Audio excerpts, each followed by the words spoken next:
मतलब किसी बीजेपी वाले का व्हाट्सएप किसी दिन राहुल गांधी के हाथ में पड़ जाए एक दिन के लिए, और उसमें देखे कि ऐसी मशीन लगाऊंगा, इस साइड से आलू घुसेगा, उस साइड से सोना निकलेगा। उनको कहां कहां से क्लिप काट काट के कैसे जोकर साबित किया हुआ है कि जितना ये झेलते हैं उतना दुनिया में कोई नहीं झेलता है।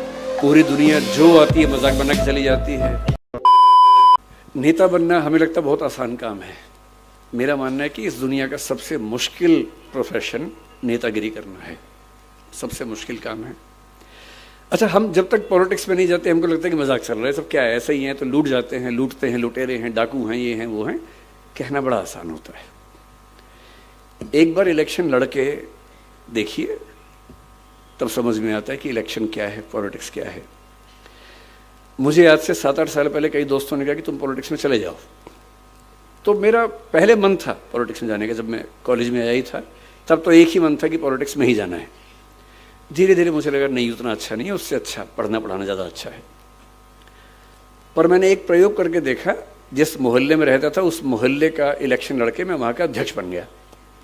एक ही दिन में इलेक्शन प्रचार की, लोग मुझे सम्मान करते थे, सब जितवा दिया। उनको भी लगा कि फ्री में कार्यकर्ता मिल रहा है तो ठीक है, करवा लेते हैं काम। तो फिर मैंने 1.5 साल काम भी किया और मैंने 1.5 साल में समझ लिया कि बहुत ही टेढ़ी खीर है। लोगों की वैध अवैध उम्मीदें जो कभी खत्म होती ही नहीं, उन सबको पूरा करने की नैतिक जिम्मेदारी। वेतन आपको मिलना है नहीं वहां से, मतलब जिस पद पर मैं था कम से कम वहां तो वेतन भी नहीं मिलता है। ऊपर से आप कितने भी ईमानदार हों, कीचड़ उछलना ही उछलना है। आप अपनी जेब से पैसा खर्च करके कुछ बनवा देंगे तो भी क्या कहा जाएगा, जरूर कहीं से कमीशन मिल रहा होगा। इतनी गालियां, इतनी आलोचनाएं। इसीलिए कहते हैं कि स्टील की नर्व्स हों तो ही पॉलिटिक्स में आना चाहिए। चमड़ी बहुत मोटी हो, खाल बहुत मोटी हो तो ही पॉलिटिक्स में आना चाहिए, वरना नहीं आना चाहिए। बहुत मुश्किल होता है। मैं तो कल्पना करता हूं कि अगर कभी राहुल गांधी या अरविंद केजरीवाल अखबार पढ़ लें या सोशल मीडिया पर चले जाएं और देख लें कि इंस्टाग्राम पे, यूट्यूब पे उनके बारे में क्या क्या चल रहा है, या व्हाट्सएप देख लें एक दिन, मतलब किसी बीजेपी वाले का व्हाट्सएप किसी दिन राहुल गांधी के हाथ में पड़ जाए एक दिन के लिए, और उसमें देखें कि उनको कहां कहां से क्लिप काट काट के कैसे जोकर साबित किया हुआ है, कितना सदमा होता होगा।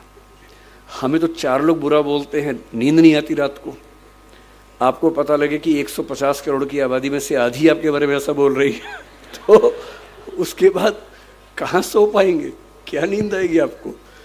बहुत मुश्किल है।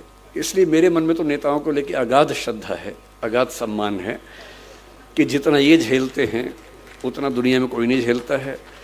पूरी दुनिया जो आती है मजाक बना के चली जाती है, जिसका मन करता है वीडियो बना देता है इनके बारे में। मतलब पब्लिक प्रॉपर्टी है कि जो आएगा थूक देगा, जो आएगा एक लगा के चला जाएगा। इतना झेलना कोई मजाक थोड़ा ना होता है। इसके लिए चाहिए कि ऐसा व्यक्तित्व कि आप अपनी भावनाओं पर इतना कंट्रोल करना जानते हो कि आपको क्लियर रहे कि मुझे इन भावनाओं में बहना नहीं है, बल्कि अपना उद्देश्य ध्यान रखना है। ये सब तो लगा रहेगा।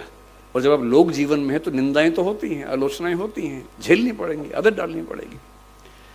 और या फिर हम तुलसीदास जी की तरह इस बात पर सीधे आ जाएं, हानि लाभ जीवन मरण जस अपजस विधि हाथ, कि हानि होगी या लाभ होगा, जिएंगे या मरेंगे, यश होगा या अपयश होगा, ये नियति के हाथ में है, मेरे हाथ में नहीं है। तो अपयश हो रहा है तो हो रहा है, कभी यश भी हो जाएगा, ऐसा क्या है। पर ये कहना बड़ा आसान है, इसको जीना बहुत मुश्किल है। कहना तो बहुत आसान है, मैंने कहा, आपने सुना, तालियां बज गई, मजा आ गया। पर जब अपयश होता है ना, तब ये याद नहीं आता है। उस समय तो दिल की धड़कनें बढ़ जाती हैं, बीपी बढ़ने लगता है, बेचैनी होती है, एंग्जाइटी होती है, नींद नहीं आती है, और पता नहीं क्या क्या होता है।